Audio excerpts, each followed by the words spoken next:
Hey guys. Okay, so I was doing a presentation earlier this morning, and I know those of you that saw last week's video, you're probably going to sit there and go, girl, do you ever work? Like, you seem to be doing presentations all the time.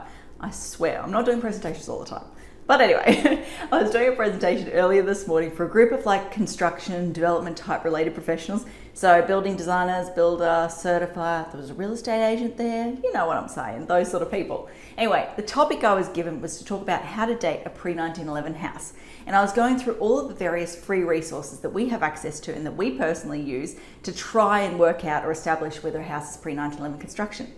Anyway, driving back from that presentation to the office before, I was thinking to myself, you know what? I don't think I've ever recorded a video on the 1911 contour map.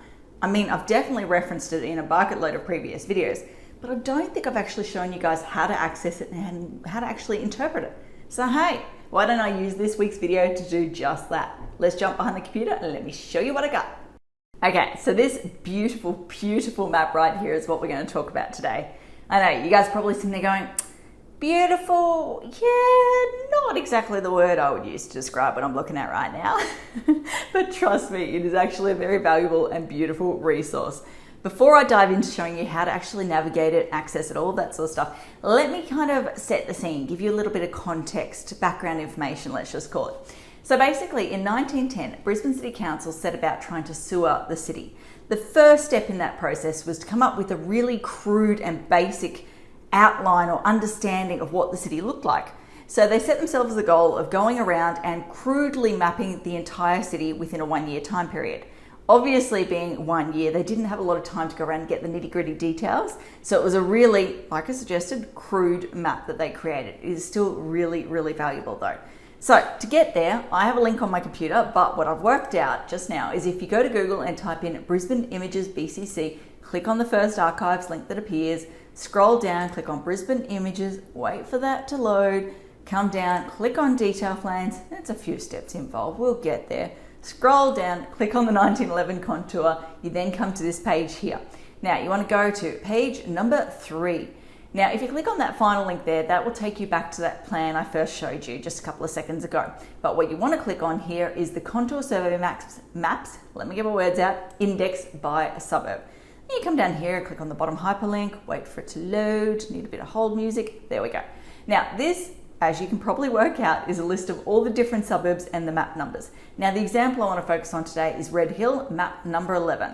So let's close that down and then let's go back and we'll click back on this again. And there you go, bingo, map number 11. That is the one we want. Now again, wait for it to load, bit of hold music. Oh, that wasn't too bad. Now, this is the beautiful map. So it's a kind of a zoomed in version of that first map that I showed you just a few seconds ago. Now, 2 things you need to know looking at this map. Hatching equals multiple houses. A little square like we have there, let me zoom in a bit closer, a little square like we have there, square there, represents individual houses.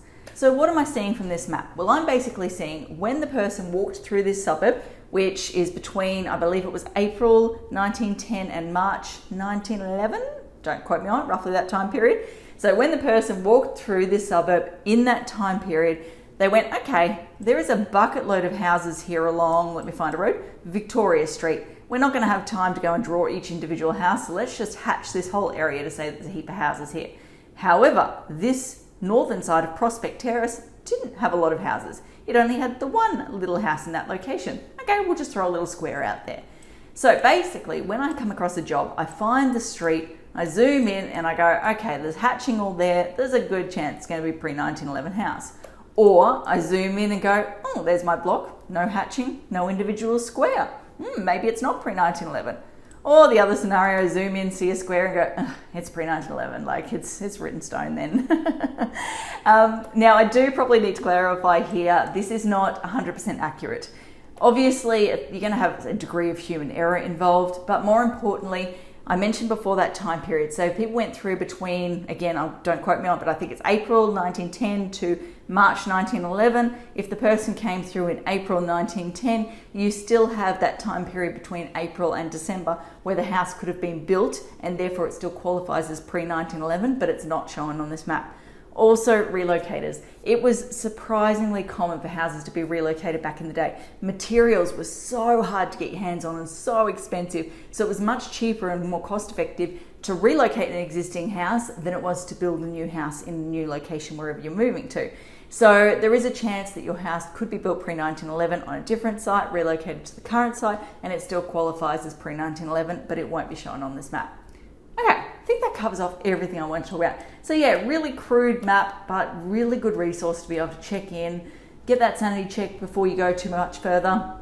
Probably should also clarify, with all of the pre-1911 tools that we use, they're never on their own an individual conclusive result. I always suggest that people use it kind of like a tool within their tool belt. So draw on multiple resources to come up with your conclusion. Don't just look at one resource. Like I suggested before, human error comes into things. There's a bucket load of different variables I can't account for that could come into play.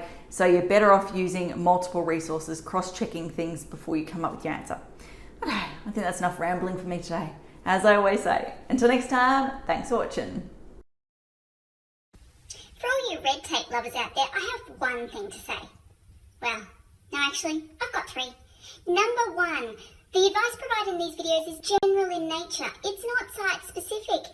You would be a silly billy to go and make financial decisions based on this advice without first checking with the town planner. Don't be a silly billy. Number two, Brisbane town planning is in no way linked to Brisbane City Council. The views expressed in these videos are my own, not council's. So if you don't like them, blame me, not council. Number three, what was my number three? Oh yeah, the views expressed in these videos are accurate at the time of recording. If you're watching this video back 10 years from now, the views may not be so accurate. That's all.